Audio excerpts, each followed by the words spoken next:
В эфире телеканала «Итоги дня» расскажу о самых заметных событиях уходящего дня. В студии Дарья Короленкова. Добрый вечер. В начале коротко о темах.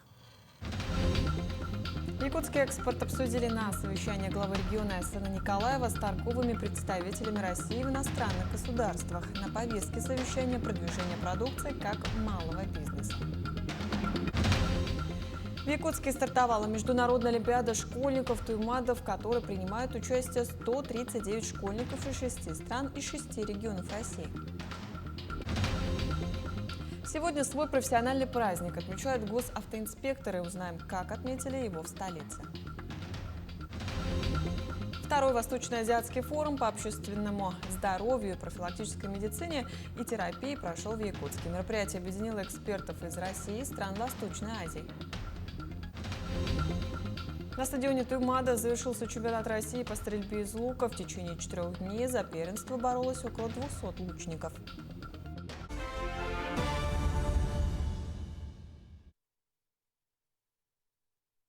Якутский экспорт обсудили на совещании главы региона Айсена Николаева с торговыми представителями России в иностранных государствах. Речь идет об Индии, Мексике, Аргентине и других дружественных стран.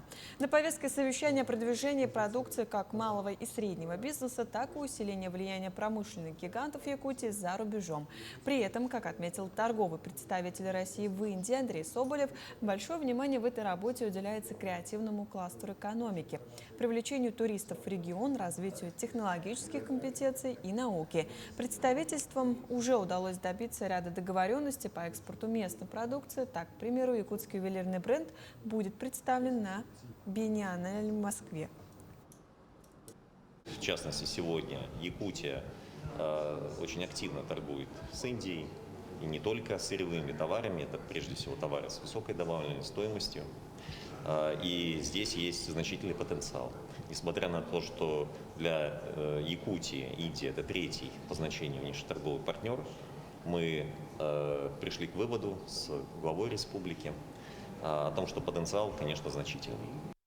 В Якутске стартовала международная олимпиада школьников Туймада. Интеллектуальные соревнования по математике, физике, химии и информатике проходят на базе СФУ. В олимпиаде принимают участие 139 школьников из 6 стран и 6 регионов России. Формат проведения гибридный. Российские участники соревнуются очно, а иностранные коллеги подключились дистанционно через систему онлайн-прокторинга. Оценку работ проводят 60 ведущих экспертов. Официальные итоги турнира объявят 9 июля. В формате проведения у нас есть небольшое новшество. Мы в этом году попросили всех установить специальный браузер, который отслеживает, какое именно программное обеспечение у них запущено, у дистанционных участников. Но это для того, чтобы повысить академическую честность. Наши ребята, мы их отбирали по их рейтингу. То есть в течение года, в зависимости от того, как они участвовали на этапах Всероссийской олимпиады школьников на других олимпиадах. А приглашенные, другие гости, они по заявкам. Купальный сезон в самом разгаре. Вместе с теплой погодой растет риск водных происшествий. О том, какие меры безопасности нужно соблюдать на воде, в материале далее. С начала лета в Якутске не зафиксировано смертельных случаев на воде, однако МЧС напоминает соблюдение простых правил – отказ от алкоголя и купание на специальных местах. В обустроенных пляжах основным плюсом выступает безопасность. Именно здесь дно исследовано, а также дежурят спасатели.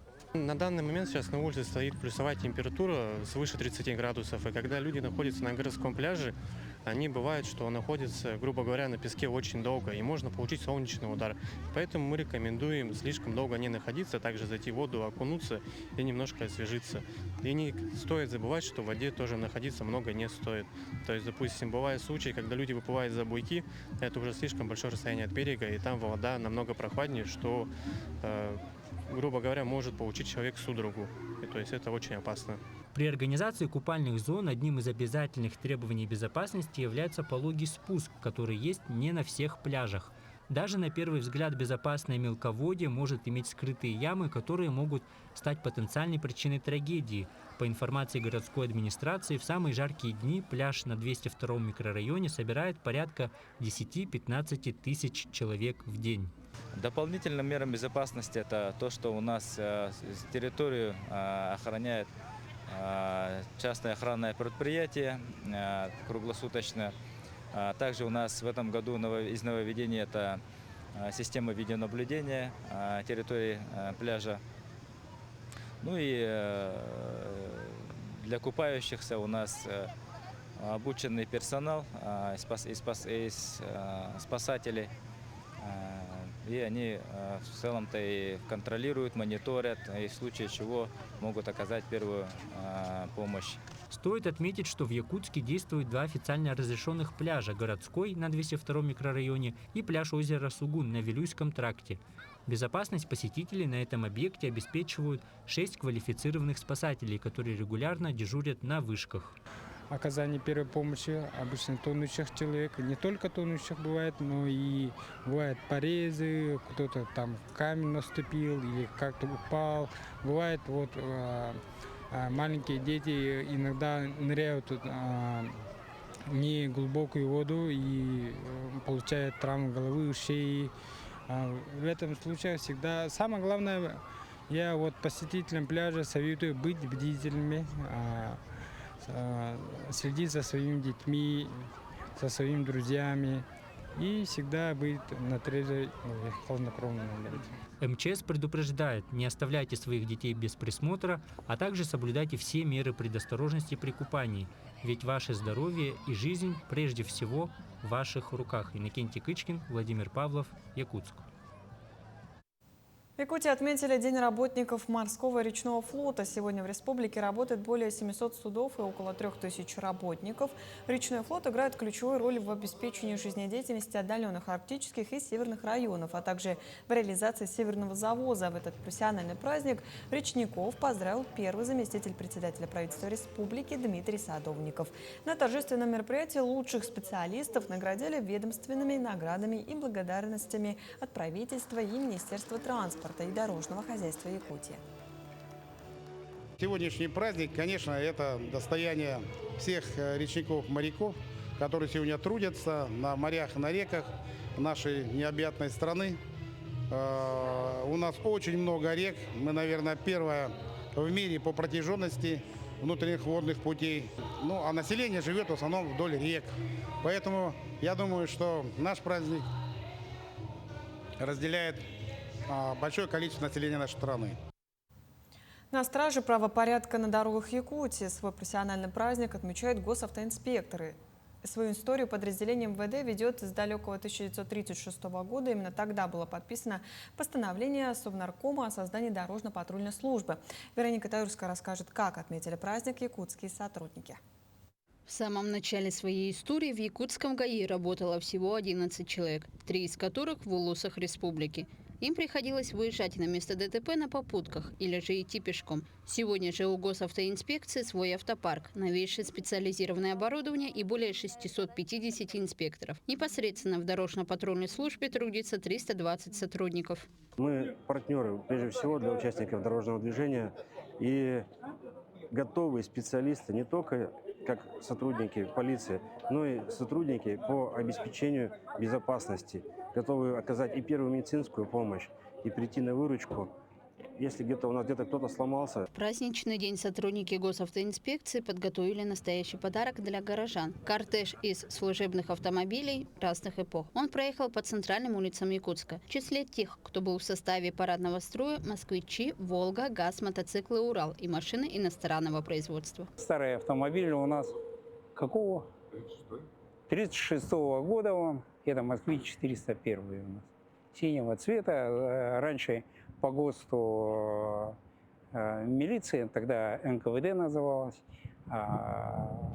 окрас транспортных средств был синего цвета. В Центре культуры и современного искусства имени Юрия Гагарина прошло награждение отличившихся сотрудников. Не забыли и про ветеранов службы. Им преподнесли почетные грамоты, благодарственные письма и памятные подарки. Я служил в госавтоинспекции Республики Саха 25 лет календарно. Поступил на службу в 1982 году прошлого века, да, и отслужил 25 лет. 14 лет был первым замом, 4,5 года начальником управления ГАИ Республики. С профессиональным днем сотрудников ГИБДД поздравили Управление автодорог, Якутская городская дума, правительство и глава Якутии, а также министр внутренних дел республики Владимир Прокопенко. Есть на кого равняться, вот на наших ветеранов. Вот сейчас мы проходили в фойе, значит, портрет нашего легендарного сотрудника ГАИ Алексеева Дмитрия Николаевича, который очень пользовался большой популярностью среди населения. У него даже был позывной «Народный водка». В переводе означало, что водители осторожно, дорогу контролирует Алексеев. Да? То есть вот и был в то же время, работал с буквы закона, но и в то же время был добродушным, всегда с людьми общался довольно-таки нормально. Главной задачей госавтоинспекции было и остается обеспечение безопасности на автодорогах. Вступая в новое десятилетие, сотрудники подразделения МВД продолжат нести службу на благо Родины. Вероника Тверская, Шулустан Иннокентьев, Якутск. 90 лет на страже безопасности дорог. Сегодня Государственная инспекция безопасности дорожного движения отмечает большой юбилей. О том, как устроена работа подразделения Ленского района, смотрите далее в сюжете. Сегодня в штате госавтоинспекции Ленского района 16 сотрудников, и у каждого направления своя важная миссия. Инспекторы Гостехнадзора отвечают за крупногабаритный транспорт, проводят техосмотры, контролируют техническое состояние машин и следят за соблюдением требований к эксплуатации. Дорожная инспекция, в свою очередь, отслеживает состояние дорог, знаков и других сооружений. Выдаем администрации, выдаем требования, что отсутствуют разметки у нас, отсутствуют, то есть имеются выбоины, и по дорожным знакам тоже идут представления, если имеется. Инспекторы ДПС контролируют соблюдение правил дорожного движения, останавливают автомобили для проверки документов, оформляют ДТП, проводят профилактические рейды и пресекают опасное поведение на дорогах. Сейчас на дороге у нас работают 5 человек. 5 инспекторов, вместе с командиром, то есть работаем сутки через сутки. Рейды, да, постоянные проходят по республиканские, нетрезвый водитель, нелегальные такси, мотоцикл. Недавно вот было, первый этап был, сейчас второй этап скоро будет. Много несовершеннолетних катается вот на этих питбайках, которые говорят, спортный инвентарь, которые выезжают на дорогу общего пользования и начинают кататься, что им запрещено. Нельзя не упомянуть и регистрационно-экзаменационное подразделение. Оно ставит и снимает транспорт с учета, выдает СТС и госномера, принимает экзамены на права и заменяет удостоверения. Достаточно часто обращаюсь ввиду того, что мы переоформляем машины, оформляем. Сотрудники здесь у нас идут нам навстречу, это как бы в порядке живой очереди, также через госзапись, через госуслуги. Обращаемся. Сотрудники вежливые у нас, тут хорошие, понимающие. Сейчас ребята работают постоянно, особенно вот этот участок на перекрестке ГАИ, они работают достаточно часто и усиленно. Что видно, что работают, молодцы. Немало в работе госавтоинспекции трудностей. Особую обеспокоенность вызывают владельцы мотоциклов и квадроциклов, автовладельцы без прав и нетрезвые водители. Влажность составил 0,195 тысячных миллиграмм. То есть установлено состояние алкогольного опьянения. Выявлено около 40 человек управления транспортным средством в состоянии алкогольного опьянения. И больше 60 человек, наверное, то, что без прав ездят. Тоже выявляем и задерживаем, на штрафстоянку ставим. С кадрами тоже непросто. Текучесть довольно высокая. Главная причина – большая нагрузка. Не каждый выдерживает такой ритм. Сегодня есть вакантные места. Анатолий Иванов начальником госавтоинспекции назначен с августа прошлого года. Капитан полиции прибыл в Ленский район из города Якутск. Еще несколько человек личного состава тоже приехали с различных уголков республики. Все они сегодня стоят на страже безопасности наших дорог. Я работала не так давно, устроилась в конце прошлого года. У нас очень хороший сплоченный коллектив, все нравится. Да, работа довольна. Со своей миссией госавтоинспекция справляется. Несмотря на то, что работать приходится в авральном режиме, инспекторам дорожного движения удается сохранять жизни и делать движение безопаснее. Поздравляю коллег, ветеранов, пенсионеров с этим юбилеем. 90 лет с образования госавтоинспекции. И желаю крепкого здоровья всем, благополучия. И работаем. В Якутске прошел второй Восточно-Азиатский форум по общественному здоровью, профилактической медицине и терапии. Мероприятие объединило экспертов из России и стран Восточной Азии на уникальной платформе. Подробнее расскажет Арина Сотникова. Организаторы форума уделили большое внимание практической работе с жителями и гостями столицы. Главной целью мероприятия стало не просто обсуждение теории, а прямая проверка современных подходов к профилактике на деле через живое общение со специалистами. В рамках фестиваля медицинский осмотр уже граждане проходят. Они получают не только медицинский осмотр узкими специалистами, но и поговорить о факторах риска развития здоровья человека, о том, что влияет, как влияет, какие пагубные привычки могут к чему привести. Кроме того, еще сейчас мы работаем над тем, чтобы и факторов риска уже не было. Ключевым событием дня стал открытый этнофест традиции здоровья. На его площадках желающие смогли пройти бесплатное медицинское обследование, проверить состав тела и давление, а также получить консультации узких специалистов, а параллельно попробовать свои силы в этнофитнесе, национальных играх и даже освоить техники антистресса. Для того, чтобы узнать, какие особенности есть при сохранении здоровья на севере, мы решили здесь большой уклон сделать на традиционные методы питания, на традиционные методы оздоровления немедикаментозные также. Продемонстрировать, как сохраняется и поддерживается здоровье граждан здесь, в условиях севера. В рамках работы площадки «Этносила. Энергия рода» были организованы интерактивные активности, направленные на развитие физических качеств и приобщение к национальным традициям. Участники выполнили комплексы функциональных упражнений, ознакомились с играми Хабылык и Хамска, а также испытали ловкость и координацию. Первая игра называется «Нарда». Эта игра развивает координацию и память. Есть игра «Сайлык», развивает мелкую моторику. Еще есть игра «Балыксыт», развивает координацию и внимание. Люди подходят, интересно. 2 дня работы форума подтвердили, что эффективная профилактика невозможна без интеграции современных медицинских подходов и традиционных практик здоровья народов региона. 1000 горожан прошли диагностику, ознакомились с уникальными локальными методиками и получили практические рекомендации. Форум доказал, что сохранение здоровья – это сочетание науки, доступности и культурного наследия. Арина Сотникова, Нюргун Старостин, Якутск. В Якутске представили уникальные культурные артефакты в рамках проекта «Раритеты Якутии». В Национальном художественном музее открылась выставка и презентован альбом-каталог, посвященный наследию Амгинского улуса. В экспозиции впервые показаны редчайшие памятники прикладного искусства 15-19 веков, включая старинную деревянную пластику и праздничную кумысную утварь. На открытии вице-спикер Элтумен Александр Жирков подчеркнул особую значимость амгинской земли, отметив 400-летие со дня прибытия на нее первых казаков и многовековую историю совместного проживания народов. Это событие знаковое не только для Амгинского улуса, но и для всего это культурное явление. И я хочу сегодня поблагодарить прежде всего очень сплоченный, очень работоспособный и интеллектуальный коллектив нашего художественного музея. Екатерина Арсакова, оказавшись за границей, не только построила семейный бизнес, но и смогла сохранить частичку родной культуры.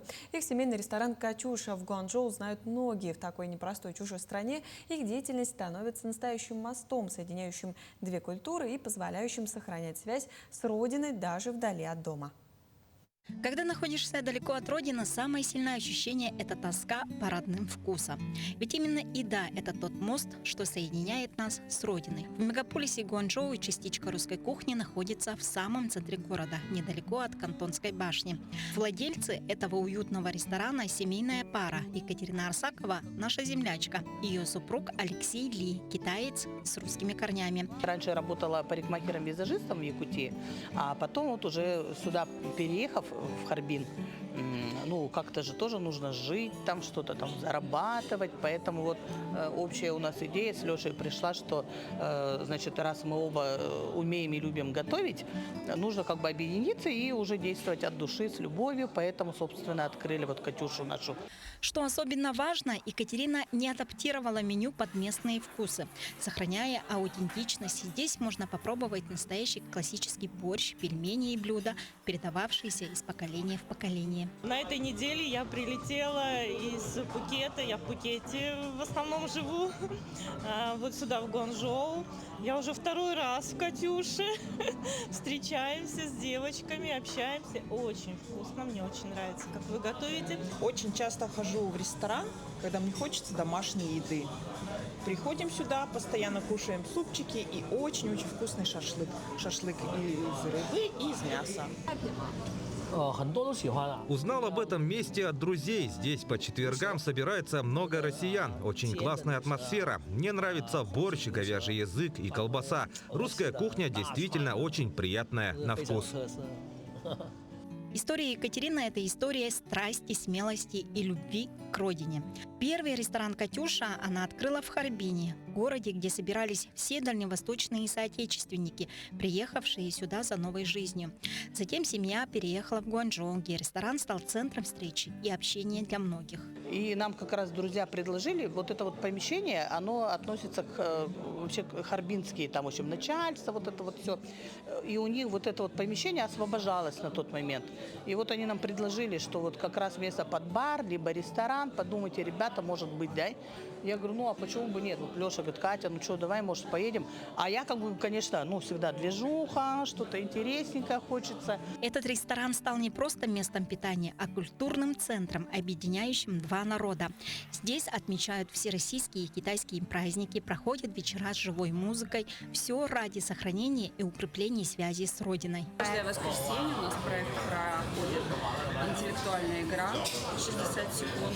Очень много наших соотечественников играют. Сейчас очень много гостей из России, ну и не только из России. А откуда еще приезжают в ресторан? Очень много из Америки, из Новой Зеландии, из Колумбии, причем наших соотечественников.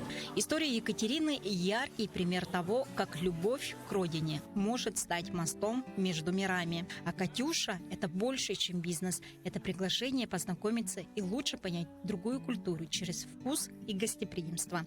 Для россиян это кусочек родины, где они чувствуют себя как дома. Александра Хлопкова, Олег Колесов, Гуанчжоу, Китай. Сильнейшие лучники страны сошлись в финале. На стадионе Туймада завершился чемпионат России по стрельбе из лука. В течение 4 дней за первенство боролось около 200 лучников из 25 регионов России. Об итогах и победителях расскажет Диана Антонова. Сегодня имена чемпионов страны уже известны. Якутию в финальных матчах представили молодые спортсмены Даяна Винокурова и Павел Мартынов. За бронзовую медаль среди смешанных команд в блочном луке они сразились с командой из Ярославской области. После напряженного матча с отрывом в 1 очко на 3-ю ступень пьедестала взошли якутяне.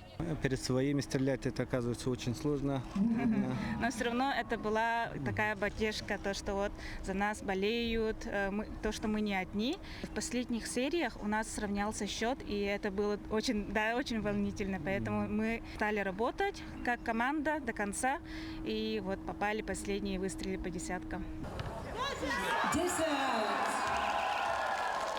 Золото в этой же дисциплине завоевала столичная команда в составе Арины Черкезовой и Артема Николаева. Их соперниками стала не менее сильная команда из Бурятии. Бурятия, да, хорошие соперники. Вот. Ну, с ветром немного нам повезло, так сказать. Команда Арину поддержал. Вот. Хотелось бы еще и в лички попадать. Работать надо больше. Далее прошли одиночные соревнования. В стрельбе из блочного лука равных себе не нашли столичные спортсмены. Среди мужчин первенствовал Артур Сибиряков, а у женщин первой стала Арина Черкезова. В классическом луке золото завоевали Беликтот Цунгуев из Забайкальского края и Саилмаз Иренова из Бурятии. Так, чемпионат в Якутии стал местом больших побед и незабываемых впечатлений. Были проведены различные дополнительные соревнования, и среди классов луков, которые не участвуют в этом виде программы. Очень хорошо. Здесь все прекрасно, все подготовлено. Спортсмены дрались как могли. Награждение победителей сопроводила яркая программа для зрителей. Конкурс косплея, мастер-класс по стрельбе из лука и тематические фотозоны. Турнир стал одним из ключевых стартов сезона и площадкой для отбора в национальную сборную России. Диана Антонова, Семен Семенов, Якутск. Таким увидели этот день наши корреспонденты. Ну а я с вами прощаюсь. Всего доброго и до встречи в дальнейших эфирах.